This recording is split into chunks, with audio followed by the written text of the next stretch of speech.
رب کا کلام ایسے لوگوں کے بارے میں جو اللہ کا نور کا ٹکڑا بنائے، اللہ کا جز بنائے، نور من نور اللہ کی صدائیں بلند کرے۔ اللہ کھل کر کہتا ہے اس انسان نے اللہ کا جز بنایا، ایسا بندہ کھلا کافر ہے۔ اس کی نماز، اس کا روزہ، اس کا حج، اس کا جہاد، اس کا صدقہ، اس کا قتال، اس کی لڑائی، اس کا کوئی عمل اس کے لیے کوئی فائدہ نہ دے گا، ایسا بندہ کھلا کافر ہے۔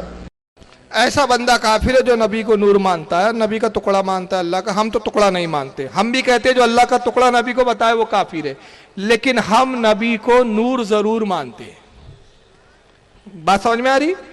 اب یہ 3-4 کلپ اور بھی کلپ ہیں نور کے تعلق سے، وہ اتنی زیادہ ضروری نہیں ہے، صرف اتنا واضح ہو گیا آپ پر کہ یہ لوگ رسول کو نور نہیں مانتے اور نور ماننے کو کفر کہتے ہیں۔ تو اب ایک طرف تو یہ کہہ رہے ہیں کہ سرکار غوث اعظم محدث تھے، یاد ہے آپ کو؟ بہت بڑے عالم تھے، ولی تھے، تو وہ جو مشرک ہو، جس کا عقیدہ کفریہ ہو، ولی اور محدث ہو سکتا ہے؟ نہیں ہو سکتا۔ اب آئیے غوث پاک کی کتاب دکھاتا ہوں۔ یہ کتاب ہے سر الاسرار، یہ میرے ہاتھ میں موجود ہے۔ سر الاسرار و مظہر الانوار کس کی لکھی ہوئی ہے؟ سرکار غوث پاک کی کتاب ہے، چھپی بھی ہمارے ہاں سے نہیں ہے، دارالاشاعت الاسلام، جو اہل سنت والجماعت کا مکتب کا نہیں ہے، اہل سنت کے عقیدے کا نہیں ہے۔ سرکار غوث اعظم کی کتاب ہے سر الاسرار و مظہر الانوار، اس کا صفحہ نمبر 6 ہے۔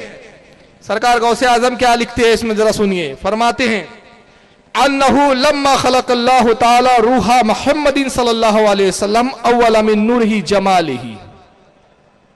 کون کہہ رہا ہے؟ غوث اعظم فرماتے جب اللہ نے تخلیق فرمانا شروع کیا، جب اللہ نے ارادہ فرمایا کہ میں تخلیق کروں، تو سب سے پہلے اپنے پیارے محمد صلی اللہ علیہ وسلم کی روح کو اپنے نور جمال سے پیدا فرمایا، سرکار کی روح کو پیدا کیا۔ کما قال اللہ عز و جل خلقت روح محمد صلی اللہ علیہ وسلم من نوری وجہی، اور فرمایا کہ جیسا اللہ کا فرمان ہے حدیث قدسی میں کہ رب تبارک و تعالیٰ خود ارشاد فرماتا ہے، اللہ فرماتا ہے کہ میں نے سب سے پہلے اپنے نور سے روح محمد کو پیدا کیا۔ کما قال النبی صلی اللہ علیہ وسلم، اور اسی طرح نبی پاک صلی اللہ علیہ وسلم نے بھی ارشاد فرمایا۔ غوث پاک کہتے ہیں نبی کی بھی حدیث ہے کہ سرکار فرماتے اول ما خلق اللہ روحی و اول ما خلق اللہ نوری، اللہ نے سب سے پہلے میری روح کو پیدا کیا، اللہ نے سب سے پہلے میرے نور کو پیدا کیا۔ وَأَوَّلُ مَا خَلَقَ اللَّهُ الْقَلَمِ، اللہ نے پھر سب سے پہلے اور فرمایا اللہ نے سب سے پہلے قلم کو پیدا کیا۔ وَأَوَّلُ مَا خَلَقَ اللَّهُ الْعَقْلَ، اور اللہ نے سب سے پہلے عقل کو پیدا کیا۔ اب غوث اعظم فرما رہے چند حدیثیں، کسی میں کہا عقل کو پیدا کیا، کسی حدیث میں ہے کہ سب سے پہلے قلم کو پیدا کیا، کسی حدیث میں ہے کہ روح کو پیدا کیا، کسی حدیث میں ہے کہ نور کو پیدا کیا۔ تو غوث اعظم فرماتے کنفیوز ہونے کی ضرورت نہیں، کیوں؟ فَالْمُرَادُ مِنْهَا شَيْءٍ وَاحِدٌ وَهُوَ الْحَقِيقَةُ الْمُحَمَّدِيَّةُ، فرمایا کہ ساری چیزوں سے مراد یہ کہ یہ سب چیزیں محمد صلی اللہ علیہ وسلم کی حقیقت ہے، سبحان اللہ سبحان اللہ، یعنی حقیقت محمدیہ اصل ہے، نبی کا نور اصل ہے، اور نبی کے نور سے پھر یہ ساری چیزیں پیدا کی گئی، کلام، عقل۔ اب یہاں پر دیکھیں کہ غوث اعظم کا تو عقیدہ یہ ہے کہ اللہ کے نبی نور ہے، اور سرکار کہ تخلیق اللہ نے سب سے پہلے پیدا فرمائی، سب سے پہلے کی۔ مگر یہ اہل حدیث تھے غوث اعظم، ایک طرف تو کہہ رہے اہل حدیث تھے غوث پاک اور ہم ان کو ولی مانتے، اور دوسری طرف معراج ربانی کہتے جو لوگ ان کے ماننے کے دعوے کرتے محبت کے، ان کی باتوں پہ عمل نہیں کرتے، خود ہی عمل نہیں کر رہے یہ لوگ۔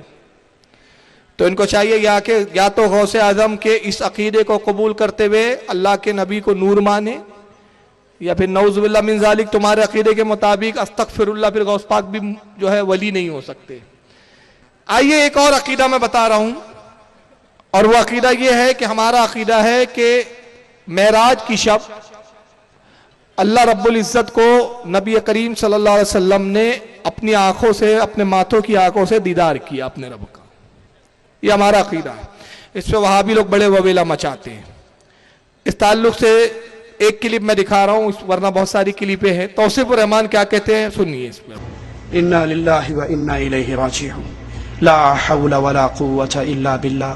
میرے نبی سے پوچھا گیا اے اللہ کے نبی آپ نے اللہ کو دیکھا ہے؟ کہا میں اللہ کو کیسے دیکھتا، وہ تو نور ہے۔ عائشہ فرماتی ہے جس نے یہ کہا کہ محمد صلی اللہ علیہ وسلم نے اللہ کو دیکھا ہے، اس نے اللہ پر تو اللہ کے رسول پہ تہمت باندھی ہے۔ اور مولانا طارق جمیل اور مولوی طاہر القادری دونوں گلے مل کر کہہ رہے ہیں کہ اللہ اس طرح قریب ہوا۔ خیر طاہر القادری سے ہمیں کوئی لینا دینا نہیں، ہم تو اپنے عقیدے کی صفائی دے رہے ہیں۔ وہ طاہر القادری کا کفر طاہر القادری جانے، وہ ہماری جماعت کا کوئی ذمہ دار اور ٹھیکیدار نہیں، ہم بری، ہمارے علماء اس سے بری ہے۔ میں یہ عرض کرنا چاہتا ہوں، یہ کہتے ہیں استغفر اللہ لا حول ولا، ارے باپ رے، ایسا لگ رہا کون سی بہت بڑی کفر کی بات ہو گئی۔ اتنے لا حول اور استغفر اللہ کے بعد انہوں نے بتایا کہ لوگ کہتے ہیں کہ اللہ تعالیٰ نے، اللہ کے رسول نے اللہ کو دیکھا، جبکہ حضرت عائشہ کی حدیث ہے کہ حضرت عائشہ کہتی ہے کہ رسول اللہ صلی اللہ علیہ وسلم کے بارے میں جو کہے کہ حضور نے اللہ کو دیکھا، وہ حضور پر جھوٹی تہمت لگاتا ہے۔ یہ حدیث موجود ہے حضرت عائشہ کی۔ اس کے بعد پھر جناب توصیف الرحمان بڑے جوش میں کہتے ہیں کہ رسول اللہ کی حدیث ہے کہ سرکار سے پوچھا گیا یا رسول اللہ آپ نے اللہ کو دیکھا؟ تو حضور نے فرمایا میں اللہ کو کیسے دیکھ سکتا ہوں، وہ تو نور ہے۔ مسلم شریف کی حدیث ہے، مسلم کے اندر حضرت انس ابن مالک پوچھتے ہیں کہ میں نے رسول اللہ سے پوچھا یا رسول اللہ کیا آپ نے معراج کی شب اپنے رب کو دیکھا؟ تو اللہ کے رسول نے فرمایا میں نے اپنے رب کو دیکھا اور اس کو میں نے نور پایا۔ سبحان اللہ سبحان اللہ۔ اب رہ گیا حضرت ام المومنین حضرت عائشہ صدیقہ کا کہنا، تو اس کا بہت مختصر جواب سن لیجئے، صرف میں مختصر عرض کر رہا ہوں۔ یہ حدیث بخاری میں حضرت عائشہ کی، ام المومنین فرماتی ہے کہ جو یہ کہے کہ معراج کی شب اللہ کے نبی صلی اللہ تعالی علیہ وسلم نے رب کو دیکھا، وہ جھوٹا ہے۔ حدیث کے الفاظ یہ ہیں۔ اور اس کے بعد قرآن کی آپ نے ایک آیت پڑھی جس کا مفہوم یہ ہے کہ کوئی نگاہیں اس کا احاطہ نہیں کر سکتی۔ اب یہ حدیث کی حیثیت کیا ہے سنیے۔ مسلم کے اندر حضرت انس ابن مالک سے روایت ہے، وہ کہتے ہیں کہ میں نے نبی پاک سے پوچھا کہ اللہ کے نبی کیا آپ نے اپنے رب کو معراج کی شب دیکھا؟ تو سرکار نے کہا ہاں میں نے دیکھا اور اس کو نور پایا۔ اسی بخاری میں حضرت عائشہ کہتی ہے کہ جو نبی کو کہے کہ وہ اللہ کو دیکھا وہ جھوٹا ہے۔ تو اب یہ دو حدیثیں آ گئی، اس میں آپس میں ٹکراؤ پیدا ہو گیا، اس میں تطبیق کیا ہوں گی؟ تو اس میں کنفیوز ہونے کی ضرورت نہیں، اس لیے کہ دیکھیے حضرت ام المومنین حضرت عائشہ کی جو سند ہے وہ ہے ان مسروق ان عائشہ قالت، حضرت مسروق تابعی ہے۔ حضرت مسروق کون ہے؟ تابعی ہے۔ وہ کہتے ہیں، روایت کرتے ہیں کہ حضرت عائشہ نے فرمایا، تو یہ قول عائشہ ہے، حضرت عائشہ کہہ رہی ہے کہ نبی نے اللہ کو نہیں دیکھا، اور اس دوسری حدیث میں حضرت انس صحابی ہے، وہاں کون ہے؟ انس صحابی ہے، اور وہ رسول اللہ سے روایت کر رہے ہیں کہ نبی نے فرمایا میں نے اپنے رب کو دیکھا۔ تو صحابی کا مقابلہ یہاں ہو رہا ہے تابعی سے، تو تابعی سے افضل ہے صحابی۔ ادھر عائشہ کہہ رہی ہے کہ نبی نے نہیں دیکھا، اور ادھر نبی کہہ رہے ہیں میں نے دیکھا، تو ام المومنین حضرت عائشہ کے مقابلے میں نبی کا قول مانا جائے گا، حضرت عائشہ کا قول نہیں مانا جائے گا۔ یہ تو ہو گیا ایک حدیث کی اصطلاحی بات۔ اور دوسرا اس میں مین بات جو محدثین نے جواب دیتے ہوئے فرمایا وہ یہ کہ جس وقت معراج ہوئی اس وقت ام المومنین رسول کے سرکار کے نکاح میں ہی نہیں آئی تھی، تو وہ معراج کے واقعات نہیں جانتی۔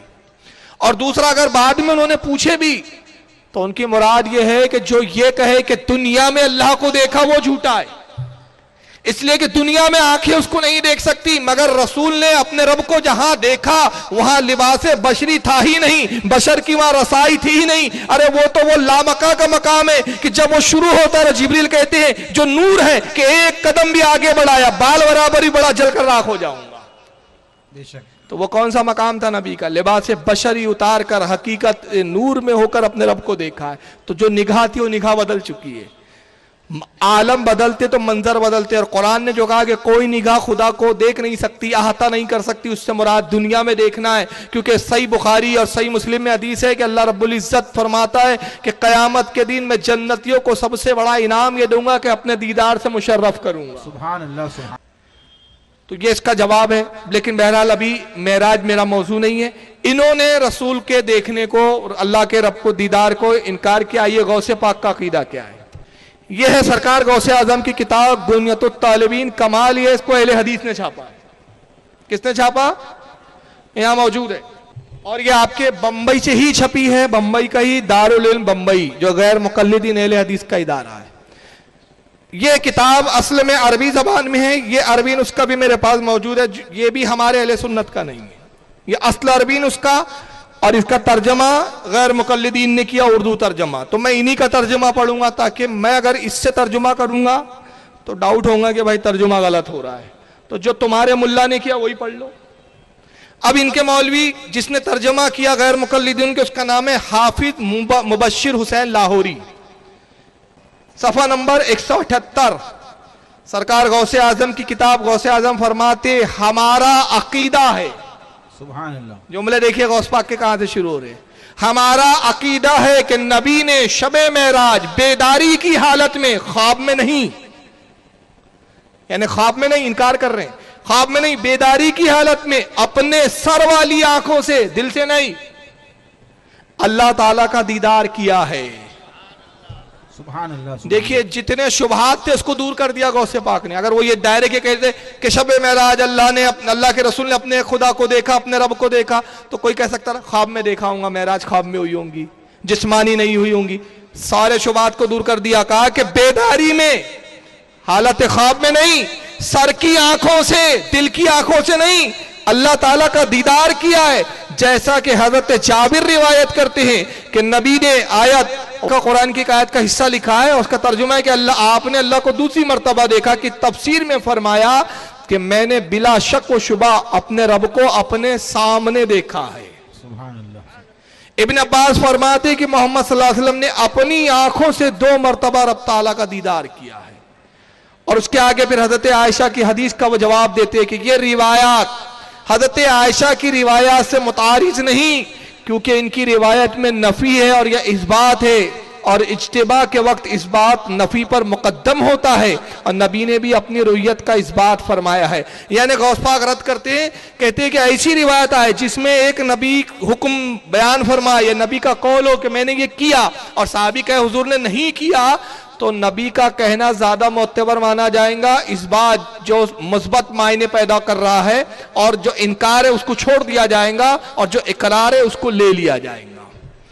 تو غوث اعظم یہ وضاحت کر کے فرما رہے کہ ام المومنین حضرت عائشہ صدیقہ رضی اللہ تعالیٰ عنہ کا قول نہیں مانا جائے گا، اس کے مقابلے میں نبی کا قول مانا جائے گا کہ نبی کہہ رہے میں نے اپنے رب کو دیکھا. اور ایک خاص بات یہ بھی ہے کہ ایک کثیر صحابہ کا اس پہ اجماع ہے، ایک جمہور کا اجماع ہے کہ رسول اللہ نے اپنے رب کو دیکھا، اور ام المومنین حضرت عائشہ انکار کر رہی ہے. تو ایک جمہور کے مقابلے میں قلت اور قلیل کے بات کو تسلیم نہیں کیا جاتا.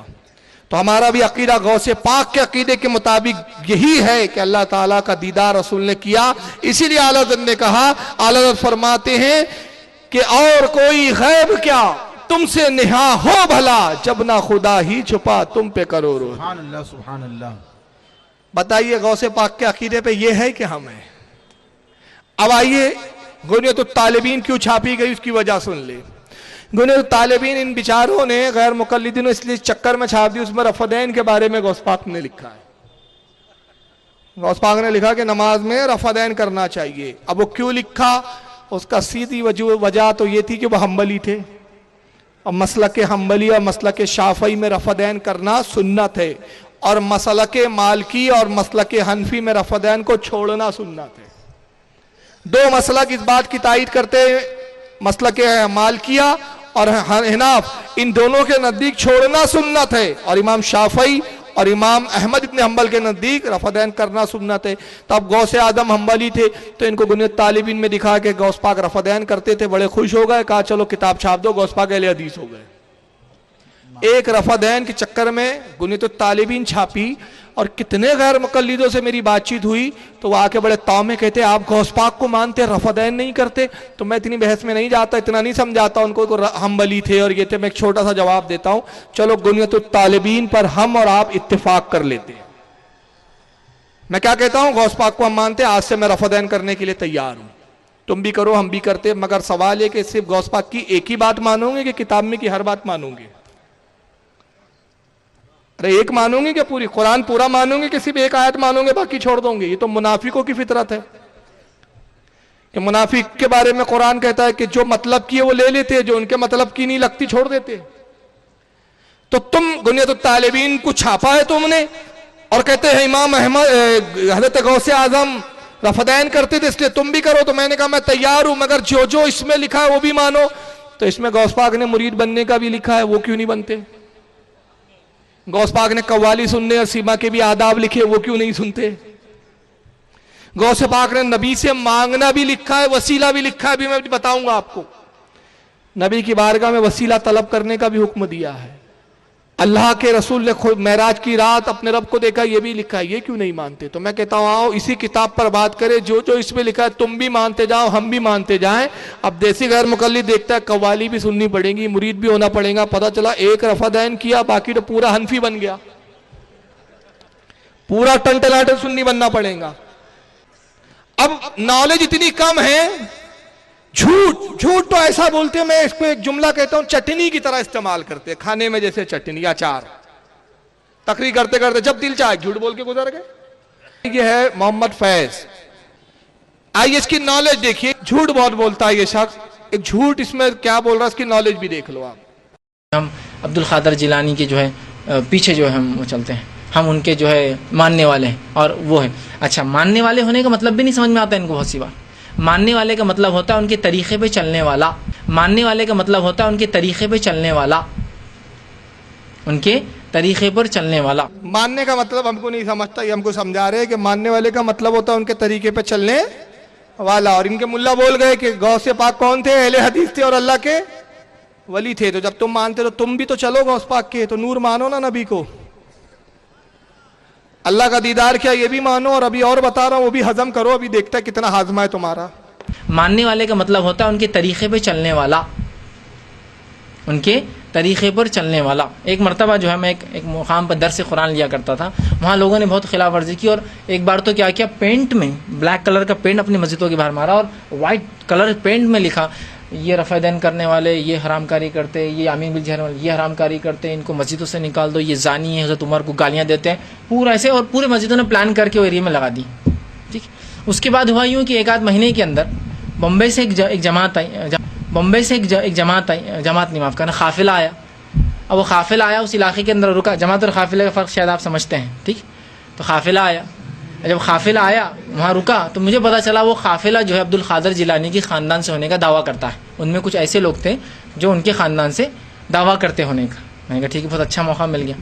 میں نے ایک گزارش کی اور ایک تھوڑی دیر کا ٹائم مانگا کہ مجھے آپ لوگوں کے ساتھ ٹائم چاہیے کچھ، انہوں نے وہ ٹائم دیا۔ جب میں وہاں گیا ان سے ملنے تو وہ ایک درگاہ میں کھڑے تھے، اور درگاہ میں کھڑے کہ خوب برا اور بھلا بول رہے تھے۔ وہ جو ذمہ دار تھے جو عبد القادر جیلانی خاندان کے تھے، وہ کہہ رہے تھے کہ یہ جو غلے تم نے درگاہوں کے سامنے لگائے ہیں یہ تم بدنام کر اللہ کے ولیوں کو، یہ بھیک مانگنے تھوڑی آتے اللہ کے ولی، تم ان کے نام پہ دھندا کر رہے ہو، چندہ کر رہے ہو، یہ کر رہے ہو، خوب چڑھ رہے تھے، مطلب ہٹاؤ بول رہے تھے، یہ سب چیزیں نہیں ہونا، یہ اللہ کے ولی تو دنیا چھوڑ کر آئے تھے اور تم نے پورے دنیا بسانے کے طریقے بنا لیے اس کے اوپر، چڑ کر رہے تھے، مطلب وہ جینوین دکھ رہے تھے اپنے عقیدے میں، جو بھی ان کا عقیدہ تھا، لیکن وہ خالص تھے اپنی اس نیت۔ بہرحال اس کے بعد میں نے ملاقات کی، میں نے کہا آپ عبد القادر جیلانی خاندان سے، اور جب عبد القادر جیلانی خاندان کے ہوں گے تو مجھے پتہ ہے یہ شافعی ہوں گے۔ عبد القادر جیلانی رحمہ اللہ وہ حنفی نہیں تھے، شافعی تھے۔ عبد القادر جیلانی رحمہ اللہ وہ حنفی نہیں تھے، شافعی تھے، تو مجھے پتا یہ شافعی ہوں گے ہی بندہ، تبھی عبد القادر جیلانی کے خاندان، اور میرا گیس بالکل رائٹ تھا، وہ شافعی تھے، اور وہ نماز جب پڑھی تو رفع دین کیا۔ اس کے بعد میں نے ان کو مسجد سے باہر لایا، میں نے کہا شیخ آپ اتنے بڑے علاقے میں آئیں، ذرا چل کے کچھ مسجدوں کی زیارت کر لیں گے، وہاں درگاہیں بھی تھی۔ کہا چلیے، جب لے گئے تو ایک مسجد صاحب میں نے کھڑا کر دیا ان کو، رفع دین کرنے والا حرام کام کر رہے۔ کہا شیخ کیا لکھا ہوا ہے دیکھیے، آمین بل جھرنے والا فلاں فلاں۔